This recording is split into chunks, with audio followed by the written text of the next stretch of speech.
Hal, it is so great to see you. Thank you so much for being here today. My pleasure, Jay. Man, we met in person and you made this offer to have me on the show. I couldn't turn it down, man. I'm excited to chat with you. As am I. Well, I am super excited about the conversation. So let's dive right in. There's so much to cover here. First, I would love to find out from you what your favorite trait is about yourself. That's a new one. I love that question. Favorite trait about myself. Um, I'd say it's my positive energy.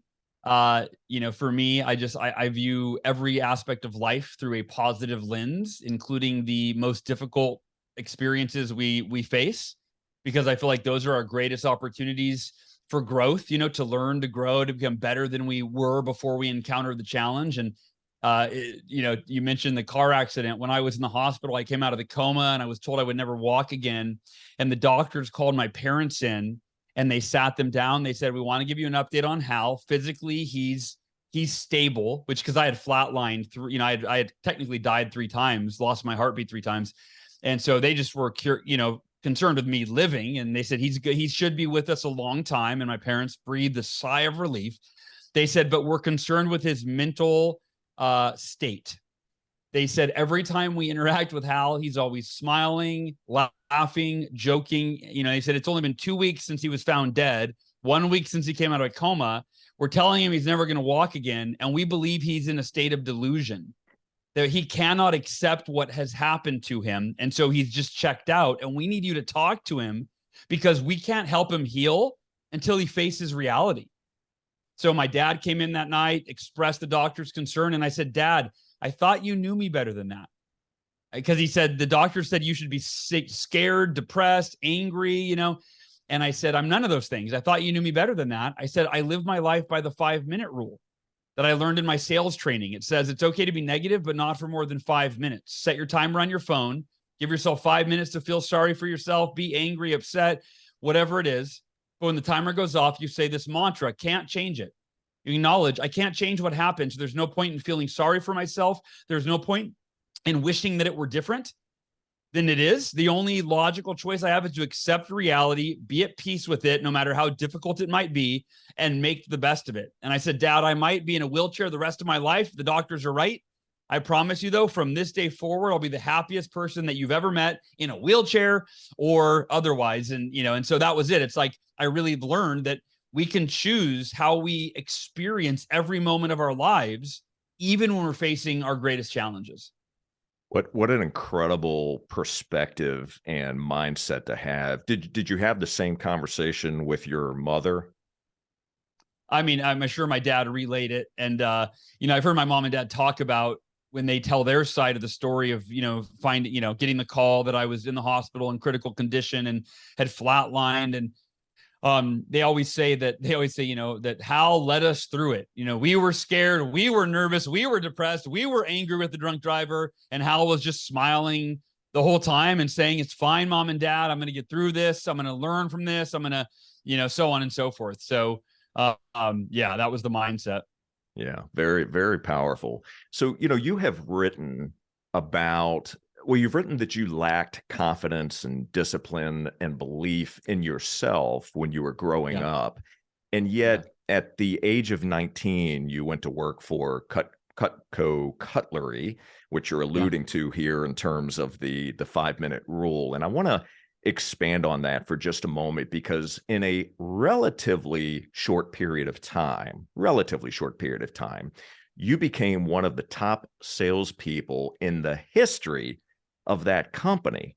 So you come into it with a certain belief set, and Mhm. yet you transform over a relatively short period of time. So share with us what changed about you. Yeah. Yeah, it's a great question. The So yeah, my whole life I was pretty mediocre. I didn't get good grades. I wasn't disciplined. My only strength was I was kind of funny. I was like the class clown in school, but that got me in trouble. I was always getting in trouble. My parents were always getting calls from my teachers.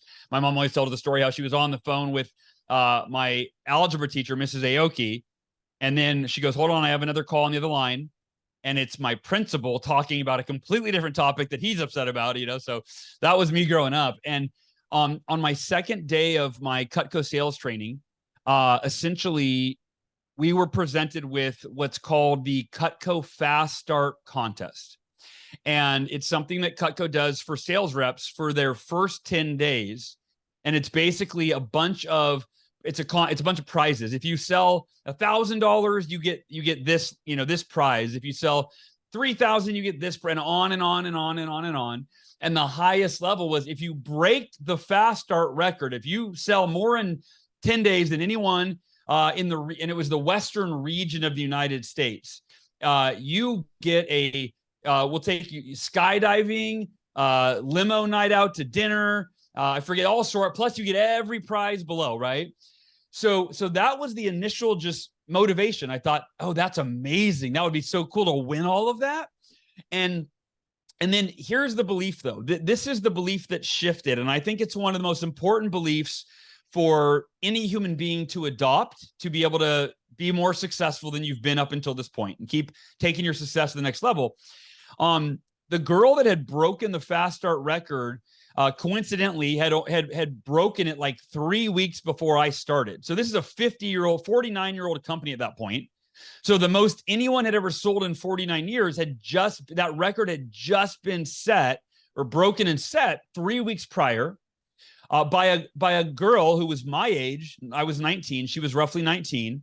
She lived 45 minutes south of me. I lived in Fresno, California, which if you know anything about Fresno, it's not like Beverly Hills. It's like, it's the Central Valley. It's not known for like being a wealthy area, right? She was in Bakersfield, which is like Fresno's cousin. So we're both in cities, right? So I'm doing the math in my head and I'm going, and here's the belief. I went, if she could do it, why couldn't I do it? We both live in relatively similar demographic areas. We're both the same age.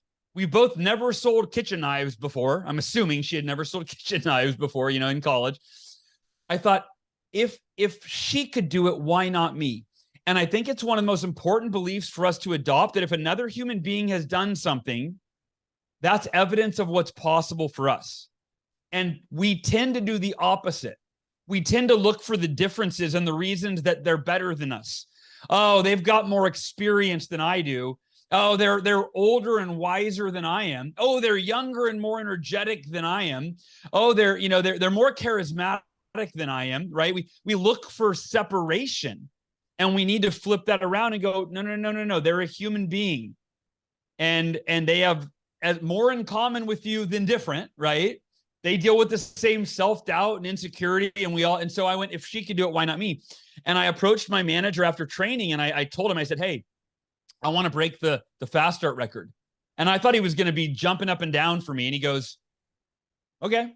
He said, Hal, I'll tell you, I hear that every week in training. Somebody approaches me at least every week. One person says they're going to break the record. I've been a manager for, X amount of years. Can you guess how many people have broken the fast start record that I've trained? I went, none, maybe, right? And he goes, yeah, none. He said, it's easy to say it, but to do it, you have to be committed at a level you've never been committed to anything before in your life.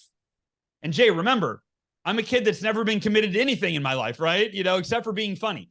And he goes, I believe in you, Hal, and I can tell you exactly what to do, but you have to be prepared to work from morning until night, literally morning until night, like 8 a.m. to 9 p.m. for the next 10 days. Give it everything you have, regardless of your results along the way. And honestly, Jay, I was totally intimidated, totally scared. Everything inside me was going, okay, never mind. But I was embarrassed to say anything other than, yeah, okay, I'm in, right? So literally out of embarrassment to say anything else, I said, I'll do it. And he goes, he put his hand out. He goes, are you 100% committed? Because I'm going to tell you to do things that are going to be out of your comfort zone. And I'm going, my hand's shaking. Yeah, of course. And I shake his hand. And that was it. That was the shift. And, I'll say this. There's a quote from Tony Robbins that really describes what happened here. Tony Robbins says, it's in our moments of decision that our destiny is shaped.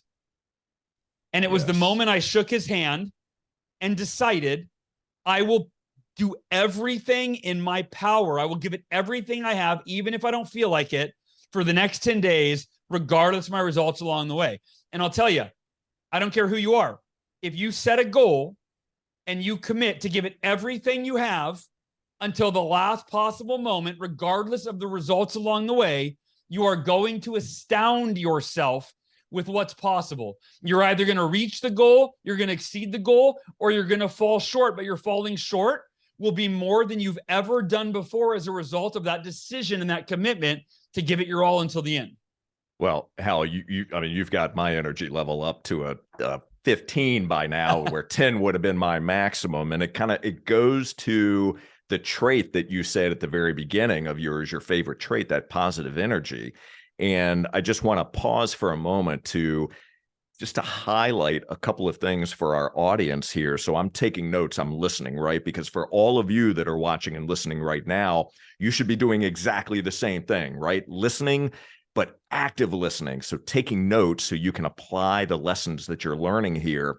So I'm hearing about belief, I'm hearing about commitment, I'm hearing about discipline. And what's really interesting about what you said when you talked about belief, you said this, I'm just going to say it in a slightly different way. We will find the evidence to support whatever our belief system is. It could be a negative belief, it could be a positive belief, but one way or the other, depending on what our belief system is, we will find that evidence to support that belief. So knowing that, why don't we and why shouldn't we go ahead and attach that belief to something positive that's actually going to move us forward? And, as you're telling me this story, it reminds me of the Roger Bannister story. Right. Yeah. So no one had done this before. And in your case, no one had done this before. But the moment that someone breaks that record, the moment that someone achieves something, all of a sudden it becomes real. It becomes real. And to say what you were saying to yourself, if she can do it, why can't I? And for all of you, we should all be saying the same thing. You can achieve anything that you set your mind to. You surround yourself with the right people. You follow what we're going to talk about here in the Miracle Morning, and you work on your belief system. There is nothing that you can't achieve. And Hal, what an incredible story and a great way of articulating that. And thank you for sharing that. I appreciate it. Yeah, thanks for the invitation. Absolutely. So I'm curious, speaking about belief, what is something that you believed about yourself early on in life that you later discovered wasn't true? Yeah,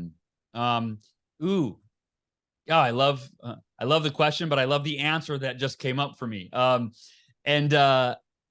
Here's what it is. I believe, so my superpower, if you will, is to be able, it's that positivity, right? It's that even in the face of the most unimaginable adversity, the car accident, or, you mentioned cancer years later, that I'm not going to allow the outside uncontrollable forces that have happened to me, the things that happen that I can't change, that are out of my control, right? Once I got in the car accident, I couldn't undo it. It would happen. But it's my positive response, right? That I'm going to see the silver lining. I'm going to choose to be happy, choose to be grateful, choose to be proactive, even in the midst of these difficult circumstances, and never use anything that's out of my control as an excuse as to the one thing that's in my control, which is how I choose to experience every moment of my life. And by what I focus on, by what I do. So I thought, I don't really experience negative emotions. At least I used to not. And I thought that was a superpower. And in many ways it was. However, after I went through cancer and I did chemo for a few years, I stopped sleeping. I went through a really the most difficult time in my life. It was actually November or December 2019. I slept for 2 hours one night. And after 2 hours, I woke up and my body was flooded with either cortisol or adrenaline. But it was like I woke up and I was wired, and almost like a fear state of wired for no apparent reason. And it happened to be before I had to speak at an event. I'm like, this is the worst night to not sleep. I'm giving the keynote in the morning, right? It was what it was. But that set off a cascade of about 5 to 6 months of averaging 2 to 4 hours a night of sleep and waking up flooded with adrenaline or cortisol every single night. It got to the point after a few months, probably less than that, maybe a few weeks, where at dinner time, as I started to think about bedtimes in a few hours, my hand would start to shake because laying awake at night or waking up and not being able to fall asleep or waking up and not being able to go back to sleep, and it was just horrific. And I got to the point where I was, because of the chronic sleep deprivation, I was hallucinating. I thought that my business partner's husband was going to kill me. I was a mess. I was depressed. I developed severe anxiety. I had to fire all of my employees because I couldn't lead them anymore. Like, I was a mess. And my marriage was on the verge of falling apart because my wife was supportive and empathetic for as long as she could be. And then she finally goes, I don't know what to do with you. Like, I don't know what to do anymore. You're not my husband. This isn't who I married, right? So she hung on as long as she could. So, I'm sleeping in a separate room because any noise wakes me up. We haven't slept in the same bed for 4 or 5 months. I was a mess. And I started doing a lot of inner work. I tried everything I could, from plant medicines to therapy to, you name it. I tried it all. And here's what I uncovered. When I was 9 years old, so when I was 8 years old, I had a baby sister that was born. Her name was Amory. She was born when I was 8. When I was 9, I woke up in the morning to my mother screaming across the hallway from her bedroom, and I ran in, and she was giving mouth-to-mouth resuscitation to my 18-month-old sister. And I ran to the neighbor's house to get help. I called 911. I came back. The ambulance showed up. My dad came home from work. My mom, dad, and my baby sister went in the ambulance. And I thought, okay, they're going to be fine. Like, that's what ambulances do. They save people. So they're going to save her. Well, she had already died. But I didn't know that. And my mom and dad had a family friend pick me up and take me to their house. They figured I didn't need to be at the hospital. And so I'm over there. I'm playing with my friends, thinking everything's going to be fine. And I get a call from my dad. And he says, the first time I think I'd ever heard him cry. And he says, he tells me that Amory is in heaven now. And I don't remember what I felt. I can't remember exactly what I thought. I just know what I said next. And I got off the phone with my dad. I'd imagine I was feeling a lot of weird, confusing emotions, right? Wait, my sister's dead? Like, what? So I'm never going to see her, right? At 8 years old, or 8 or 7 or 8 years, 8 or 9 years old. Imagine that's hard to process. And I went out in the living room and I said, hey, everybody, in a really positive, upbeat voice. I go, guess where Amory is?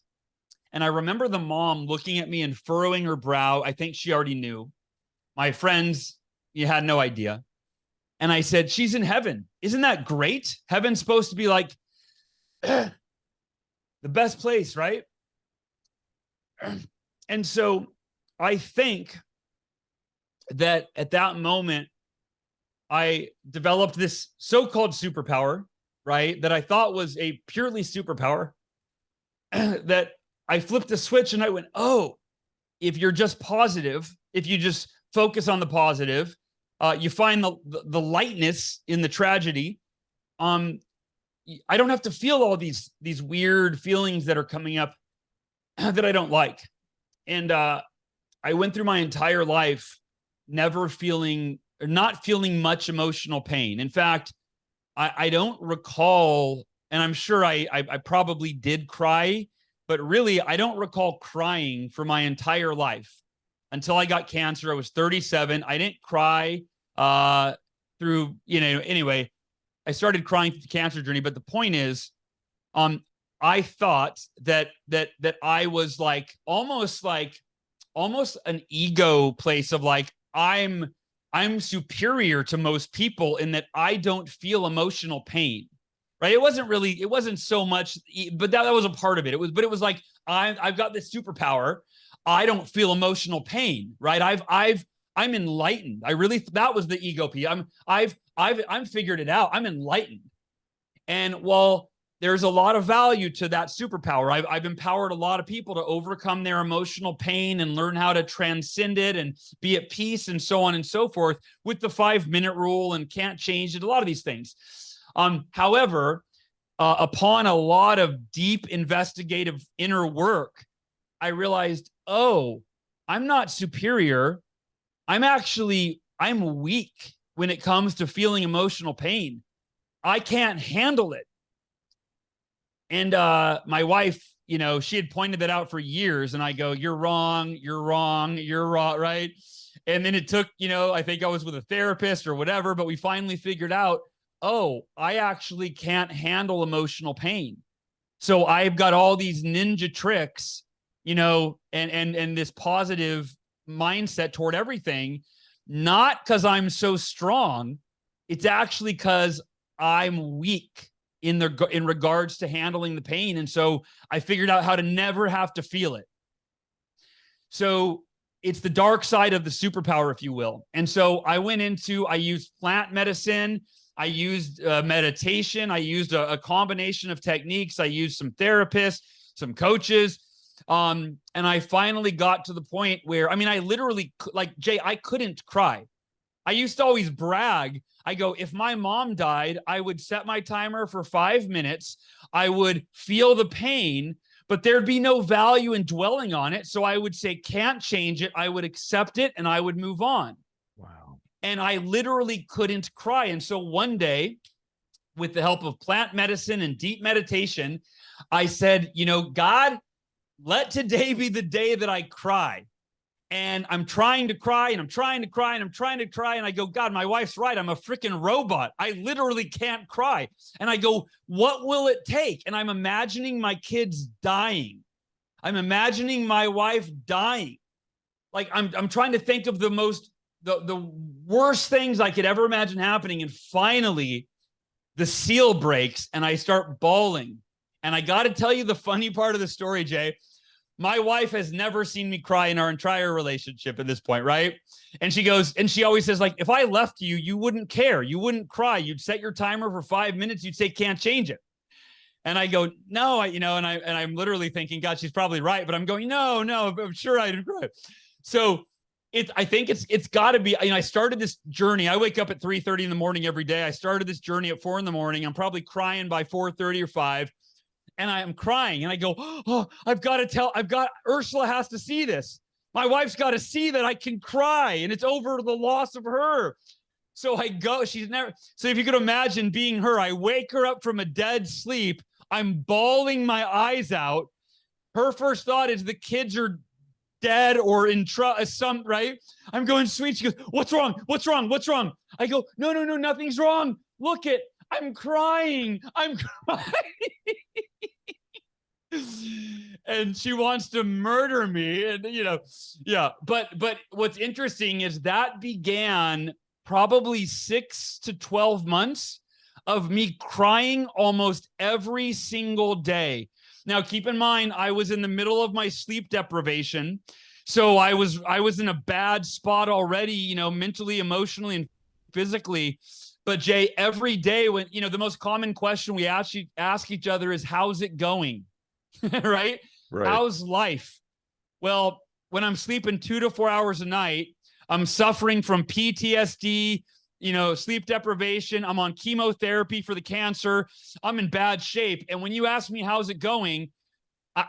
Nothing but the truth is what comes out. And I just would start crying to anybody. I went from one extreme to the other, but the beauty of it is I became so depressed. I was suicidal through the sleep deprivation, these 6 months. I literally was thinking of how I could end my life and not have it hurt my family, which thank God I never thought of a good solution to that inquiry. But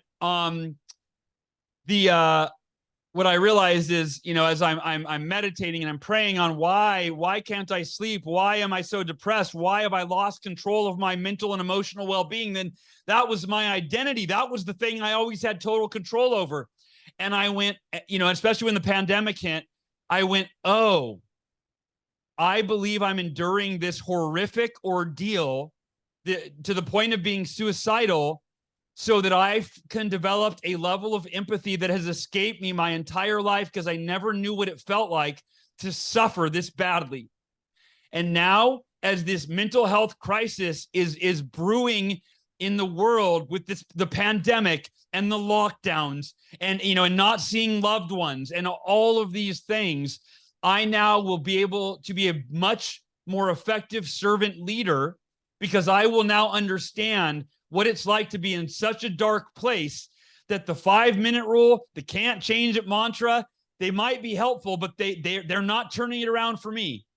And so I embraced, as difficult as it was, I embraced the pain because I knew that once again, my positivity, it was an opportunity to learn, to grow, and to evolve to a place I had never been before that could help me be a more well-rounded human being and help serve other people through their tragedies.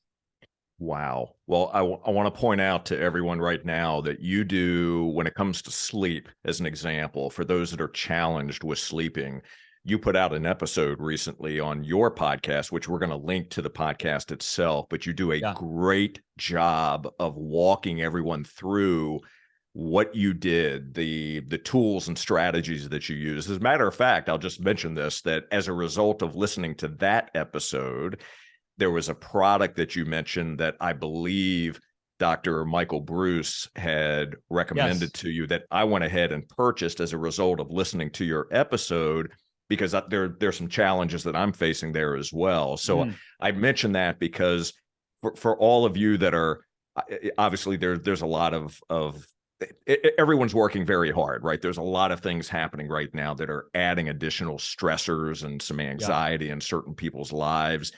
Always know, and you've heard right here in the past few minutes, that help is available. You do not have to go through this alone. So no matter what it is you're facing, whether it is lack of sleep, whether it is challenges that you're facing, processing issues in your life, whatever it happens to be, find a resource, because resources are available. And you talked about how the therapy that you went through, plant medicines, etc. Was, out of curiosity, was cognitive behavioral therapy part of the therapy that you were utilizing? It was not. It was on my list. It was recommended, and I before I got there, I started to feel better. And by the way, the biggest thing was I got off chemotherapy against doctor's orders. My doctor wanted me to take it indefinitely. My cancer was very rare and aggressive. It was a 20 to 30% survival rate. So in the first 8 months, I did 650 hours of chemotherapy. I mean, I was in the hospital for 5 consecutive days, every 3 weeks, doing intravenous chemotherapy 24 hours a day for 5 days. And then they had me on this maintenance plan afterwards. And I was very anti-chemo, but I reached out to some of the best holistic oncologists in America, and they all wouldn't treat me. They said, your cancer is so rare and aggressive that no one's going to be able to cure it naturally. And I thought, well, if the best, world famous holistic oncologists that have cured a lot of people naturally are saying, like, you got to go traditional because your cancer, my cancer kills people in usually 1 to 3 weeks. When I went in the hospital, my heart was failing, my kidneys were failing, and my lungs were failing. And the doctor told me, if you don't start chemo right away, you're going to die. And I went, I'm not going to listen to your, scare tactics. And then I actually verified it with some people that, that are alternative. But anyway, so I emailed my doctor after this, 6 months of sleep deprivation. I said, hey, what criteria are you using to determine when I get off the chemo? And he said, your cancer is so rare that we're making the best guesses that we can. And I want you to stay on it as long as you can tolerate it. And I emailed him back. I said, I'm planning my suicide right now. Okay. I can't tolerate it anymore. So I'm done. And I got off, and that was May of 2020. And I went 100% natural. I don't think I've taken a single pharmaceutical drug in the last 2.5 years since I got off. And he really warned me, he goes, well, I don't advise this. You're on your own. And I've never felt better. I've never felt healthier. Even the sleep deprivation, I refused to take pharmaceutical drugs because I believe they're all Band-Aids. They're not curing the problem. Right? Yeah, you might sleep better for a few months, and then you end up sleeping worse, and now you got an addiction, and on and on and on. I mean, it's a whole nother topic. But that was a big piece of it, was getting off of pharmaceuticals. Wow, Jet, that is absolutely incredible. So I want to share with you how, and to our listeners as well, you talk about not feeling certain emotions. I've grown up that way as well, not to the same level that you're describing, but I'm almost embarrassed to say this, but I'm going to say it as anyway. Before my wife and I were married, we met with the priest and the pastor. We had a very interesting wedding, but nonetheless, we sat down with them, and the one who knew me best mentioned to my soon-to-be wife, your soon-to-be husband, he's nicknamed Stonewall, because I just don't show emotion, and I can maintain, similar to what you were describing, that level of positivity. I can look at things a certain way, and it's a defense mechanism, right? Totally. I push the emotions down so often. So I've had to learn, similar to you, going within, doing the deep work to discover more about myself. Why do I do that? Right? What is causing that? What are the triggers? And how can I feel more emotion? And I'm in a much better place today than I was, but it's a really interesting situation. And I think the fact that you had you finally got to a place of awareness. And once we have some awareness, right, because we've reached such a level of pain that we have to do something different. And the fact that you were aware of it and then took the appropriate actions, and there were a lot of things that you did, obviously, but that really is remarkable because it shows that no matter what the situation is, you have the ability, we all have the ability to change. We have the ability to recognize an issue that we're facing, and we can change if we're willing. And I'm going to go back to what you said before, right? If we're willing to be disciplined about it, to be committed to it, to doing the work and having the right mindset. So just an amazing, amazing story. So take us through, to tie the thread to where the miracle morning finally comes to fruition. So there's seeds that are being planted here, right? But then finally it comes to the surface, and you create this incredible piece of work. Walk us through that. Yeah, so it started. So obviously after the car accident, I left and I go, I want to be a speaker. I want to help people. Right, that was my at that going into the car accident. It was I'm going to be the top Cutco manager in the history of Cutco. And then I was like, wait a minute, this car accident's telling me I'm meant to do something else. Right. So that's where that seed was planted. And then in 2006, I published my first book, which few people have heard of. It didn't sell a lot of copies. Taking Life Head On. That was about my head-on collision with the car accident, the drunk driver. And then I wasn't planning on writing another book. And in 2008, when the U.S. economy crashed, I crashed with it. I lost over. I was a coach, so I was coaching business people. And when the economy crashed, all their businesses either went out of business or they suffered, and so they couldn't pay me my coaching fee because they weren't making enough money. So I lost over half of my income in a matter of months. I couldn't pay the mortgage. My first house that I had purchased, about a year prior, it was foreclosed on by the bank because I wasn't paying my mortgage. I couldn't afford it. I started living on credit cards. I went from being like a Dave Ramsey debt-free, student to living on literally in 6 months. I had accumulated $50,000 in personal credit card debt. Moved back in with my dad, and so I'm depressed. I'm broke. I'm struggling to find my way. My identity is again, because that time identity is like, I can make anything happen. I'm successful, blah, blah, blah. And a series of events led me to hear a Jim Rohn quote. Jim Rohn said, your level of success will seldom exceed your level of personal development. And in that moment, I realized that everybody wants level 10 success on a scale of 1 to 10. And success, I don't just mean professionally. I mean, level 10, and if you're measuring success in your health, your relationships, your energy level, your fitness, your business, your finance, you name it. We want level 10 in every area. It's human nature, right? But my level of personal development at that time, where I was so desperate to try to make money that I wasn't reading books, I was waking up, working until my eyes bled into the night, right? And I couldn't look at the computer anymore. And then I was going to bed and it wasn't working. I was declining. And my epiphany was, I need to create the most effective, extraordinary personal development routine so that I can become the level 10 person that I need to be to create the level 10 success I want in my life. That was my theory. And I went home and I studied. I just Googled, okay, what do the world's most successful people do for personal development? I was looking for, one or two things I could incorporate into my daily routine. I ended up with a list of 6 practices. The first was meditation, or what I call silence. The second was affirmations. The third was visualization. The fourth was exercise. The fifth was reading. And the sixth was journaling, or what I call scribing. And that's an acronym now, SAVERS: silence, affirmations, visualization, exercise, reading, and scribing. Didn't start out that way, but that's eventually what it came out as when I was writing the book. But I looked at those 6 practices, and they had all come about where I read an article on Fortune 500 CEOs that swear by meditation. Like, I got to meditate. If these Fortune 500 CEOs swear by it for their best ideas and clarity and, peace of mind and all of that, I got to give it a try. And then I saw a video where Will Smith, this was pre-Chris Rock slap, of course, back when, all you saw him as was, almost flawless, right? This he's nice and he's successful. And he was being interviewed on, I think it was the Ellen DeGeneres show. And she said, Will, how are you so successful at everything you do?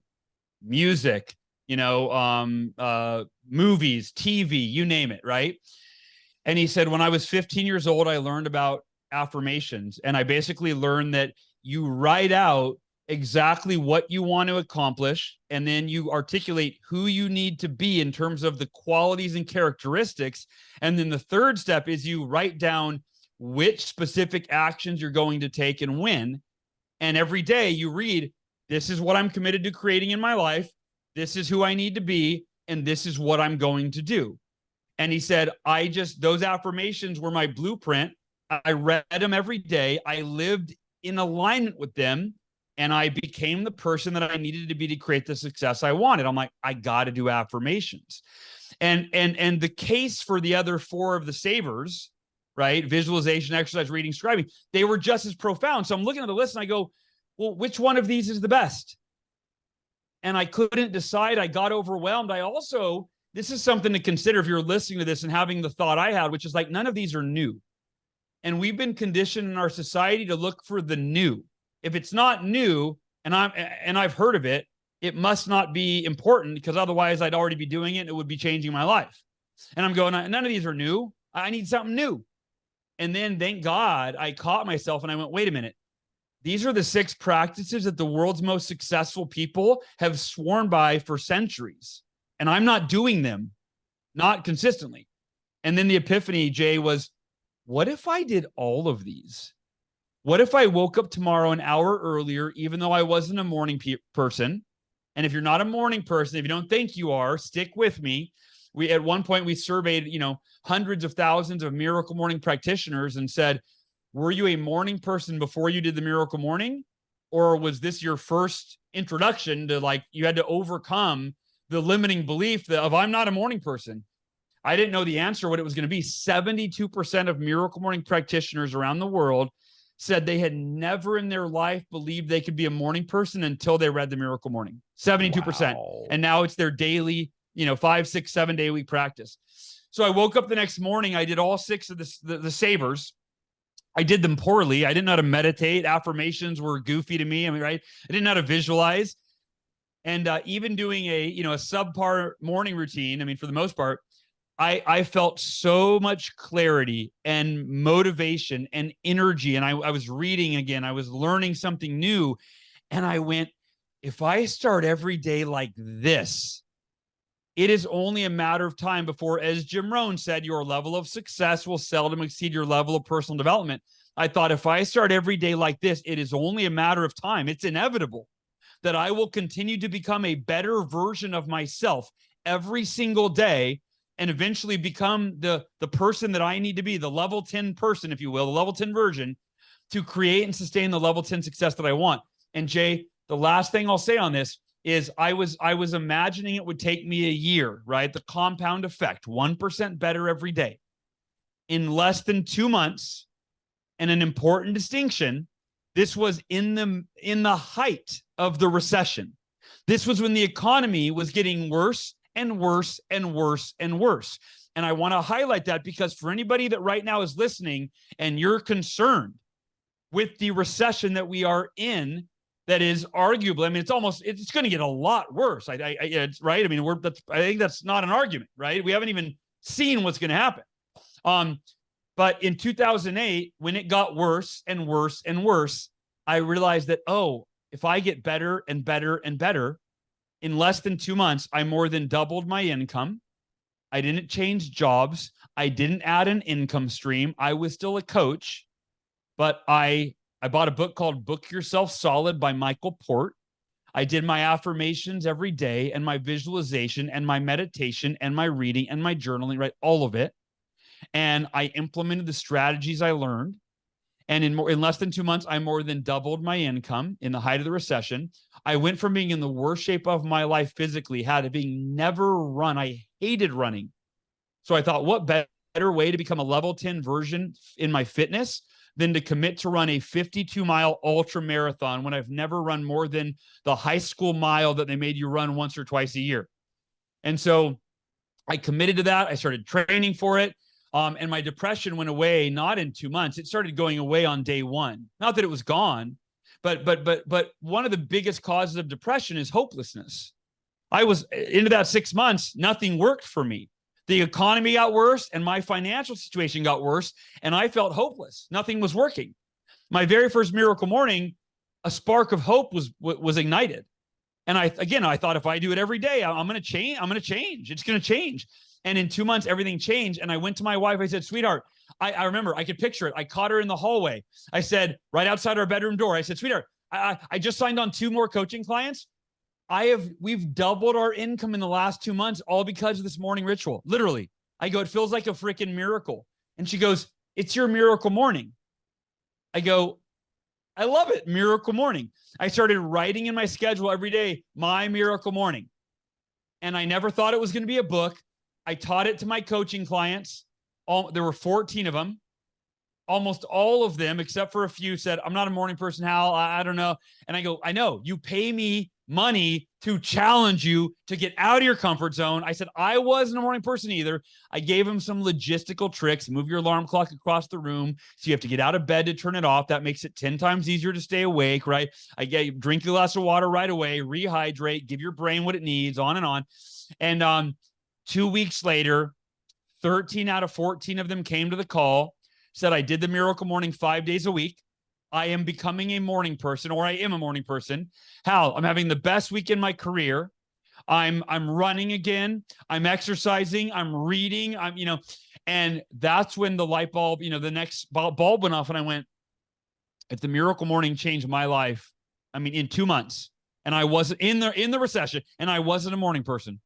If this is changing my coaching clients' lives in 2 weeks, 13 out of 14 of them, the 14th one didn't do it. So, whatever.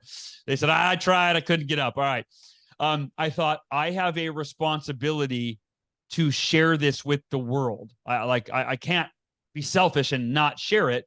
What's the best way to do it? I guess I got to write another book. And I'm a slow writer, Jay. It took me 3 years, but I self-published the Miracle Morning book on 12/12/12, December 12th, 2012. I was an unknown author, but I committed. I'm going to change 1 million lives one morning at a time. I tried to do it year one. I only sold 13,000 copies. I was 987,000 copies short of my goal. But I was like, oh, that sucks. I'm going to keep going. And it took 6 years to reach 1 million readers. And now it's over, somewhere upwards of 4 million Miracle Morning books have been sold in, 100 countries and so on and so forth. And so, yeah, my mission in life, I've never created anything. The can't change it philosophy, the 5-minute rule, they're a close second. That's empowered. That's helped a lot of people realize, oh, I'm in control of accepting reality, moving on. But nothing's ever made an impact as deep and as broad as the Miracle Morning. So my mission in life is to elevate human consciousness one morning at a time for the rest of my life, and keep sharing the Miracle Morning. And, now there's a Miracle Morning movie for people that, aren't ready to read a book. They've never read a self-help book maybe. So they go to miraclemorning.com and watch the movie. That's easy, right? There's a free Miracle Morning app for people that are techie and they want to track their savers and, journal on their phone and right. So I'm trying to just create resource after resource after resource, as many of them as I can that are free, and some that are, they're paid, of course, got to pay the bills, but that empower people that have never thought they could be a morning person to watch the movie, download the app, read the book, and millions of people realize, oh, wow, if I make just a few shifts, first mentally and then logistically, I can do this. I can wake up a little earlier, 30 minutes, 15 minutes, an hour. I can do these 6 practices, and I can change my life faster than I ever thought possible. So good, Hal. And I'm going to share this with all of you that are watching and listening right now. And Hal and I talked about this a bit before we started recording, and that was about how we started our day and what's making this such a great day for us. Hal and his writings and his story have absolutely changed my life. And matter of fact, The Miracle Morning is a book that I gift, as well as some other books, but I actually delivered this book to a client of mine today. So wow. it just, what it does is it creates a ripple effect. Now, I want to make sure that everybody heard something here that is an important aspect of this, and we talk about this on this show, and that is taking action. So everything that Hal just talked about, right, the 6 steps, there is action tied to all of that. So yes, go out and buy a copy of the book. Yes, go out and watch the movie, but do something with it, right? Do something with it. Use the information and then apply it. That is where you'll start to see the changes happening. And it truly is, it's a miracle, right? I mean, there's certainly science, there's brain science behind it, right? But at the end of the day, you have been able to simplify this in a way that it is applicable for all of us, and it applies no matter what your business is, no matter what's going on in your personal or professional life, you can apply this. And I want to just express my gratitude to you for bringing this book to life.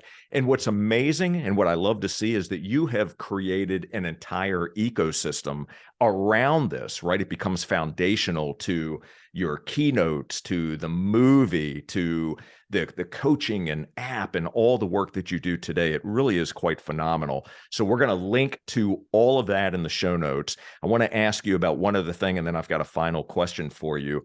Yeah. You are also in the process of creating a documentary about your mom. Tell me about that. Yeah. So my mom's a rock star. She was a flight attendant for Horizon Air. She retired recently. No flight attendant on Horizon Air ever sang their announcements. She sang them so much so that the CEO had her sing, I think, happy birthday to him at their company party, their national convention or whatever. The news came on her flight. They put her on the news. I mean, right. But that's really not it. She's remarkable in terms of she's the definition of it. One person changing the world in her little way. She every week she believes in taking care of the planet and minimizing trash. So she's got one of those tiny little waste baskets in her kitchen, and her commitment is to, for an entire week, right, she won't put more than that amount of trash. And she what else does she do? She sits with people that are dying in hospice all the time. She gives blood, and she has for decades. She fights for good. She volunteers at the Elks. She does everything in her power to live by her values and make a difference in as many people's lives as she can. And it's not a lot. I mean, it's a small amount. She's just, she's got her little neck of the woods, but she's an example. If every person on the planet lived like my mom, the world would be a radically different place. And so I thought, and she's got a little ego. She likes to be the star. She's a karaoke singer, right? And I thought, what's the greatest gift I could give to my mom? And, my friend Nick Conadera, that he filmed the Miracle Morning movie, the documentary. And I reached out. I said, hey, what do you think about making like a mini documentary about my mom? And he's met her, and oh my God, he goes, your mom's, amazing. That'd be great. And so we're probably going to start filming here, I think in a couple of months. So we're doing some of the pre-work and the conversations right now. And I'm excited. I love that. What a beautiful gift. By the way, were you gifted with a wonderful voice as well, just like your mom has? No, not actually. Yeah, I can rap. So I have 2 songs on iTunes. They're both called The Miracle Morning. I did one with someone I didn't know well, but he was a rapper, and I met him, and he offered to do a song with me, and the Miracle Morning book was coming out, so we did a song. His name is Kosha Dills. He's a Jewish rapper. And then my other friend, who's a musician, brother James, said, hey, I want to do a new version of the Miracle Morning. So we did it a couple years ago. But yeah, I've been rapping since I was in like 5th grade, writing raps. When I was in high school, I'd rap at parties. So I can't sing at all, but I'm known to rap, possibly poorly. I don't know, but I really have fun with it. Beautiful. Well, again, we're going to link to all of this great information, all of your social channels, and I would encourage everyone to definitely follow Hal. You will see some of those videos. I watched one of you rapping here recently, and on Instagram. It's actually on my Instagram, social media posted that, or person posted that. Yeah, and it's good. It's good. So keep that up. Keep that up. So here's my final question to you. What is the most difficult question or the most difficult decision that you've made in the pursuit of who you've become? The most difficult decision what comes to me is it was the decision to do chemotherapy. And I know that's kind of an obscure answer, but it's what comes up for me, where it was a life or death decision, right? And what's interesting is, the survival rate with my cancer is 20 to 30%. That means the oncologist says, if you trust me with your life and do the chemotherapy that I'm telling you to do, I'm guaranteeing you'll have a 20 to 30% chance of being alive for your family. Right? That's like a financial advisor that you're debating on hiring, saying there's only a 70 to 80% chance you're going to lose everything if you trust me. Talk about a hard decision. But when I reach out to these holistic practitioners, these doctors, and they go, that's your best bet, I'm going, oh my God. So I'll tell you what I did. And this is actually there's a very valuable lesson in this, in the conclusion of this story, that people can apply to business, to any area of life. I said, okay, if I have to do chemo, I guess I have to do chemo. I'm going to research every holistic practice known to man, and I'm going to take 100% responsibility for my survival. I'm not leaving it up to the doctor. I'm in charge. I'm in charge of my recovery. Nobody's going to care about me being alive more than me. And so, yes, I will do chemotherapy, but I'm going to do every holistic practice known to man in addition, as if my life depended on me doing the holistic practices. And I told my wife the day that I was diagnosed, I said, sweetheart, I know the doctors are saying there's a 20 to 30% chance of, that's the survival rate. And I know you're terrified of that. I said, I'm telling you, sweetheart, in my mind, in every fiber of my being, I've decided there's a 100% chance that I will be among the 20 to 30% of those that beat this cancer. And I encourage you, if you're listening, you create your destiny. You create the statistics of you succeeding or failing in every area of life with your mindset, with your beliefs, as we opened up and talked about. And so it starts with taking 100% responsibility for every aspect of your life. When the drunk driver hit me, somebody said, oh man, that's not your fault. I go, no, but it is my responsibility. What I do from here on out is my responsibility. The victim mindset is my life's ruined. It's not my fault. It's the drunk driver's fault. That's the victim mindset, right? The victor's mindset is yeah, it's the drunk driver's fault that this happened. It's the economy's fault that this happened, right? Whatever it's okay, but I'm not going to waste a lot of energy on whose fault it was, because that doesn't help me. It's my responsibility to, walk again. It's my responsibility to turn my financial situation around in the depression or the recession. It's my responsibility to stay alive for my wife and kids and myself. And I'm going to take 100% responsibility. And so that's the lesson. That was the hardest decision I made, but it was the ultimate decision was I'm taking total responsibility and doing everything in my power to heal. And I'm not counting on anybody else to do it for me. Incredible. My friends, go back and re-listen to this episode multiple times, review your notes. I am sharing with you right now that what Hal just laid out to you in this episode, this is a game changer. This will transform your life. You follow this, you take the appropriate actions, you will see the results. Take control. I love it.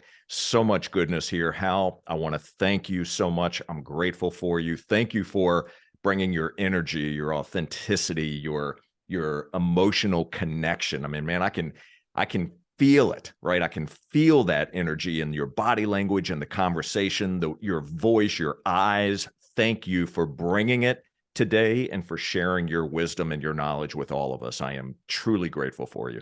Jay, it's sincerely, it's an honor, it's a privilege, and I thank you for the gratitude. I receive it and I reciprocate it, brother. Beautiful. Thank you so much. And for all of you, thank you so very much for watching and listening. And I've got a favor to ask. Would you please take a moment to subscribe, rate, and leave us a review on Apple Podcast? That helps this podcast grow and expand its reach. And as a matter of fact, if you have not checked out Hal's podcast, do exactly the same thing. Listen to the podcast and leave him a review as well. That helps all of us out, and we appreciate that.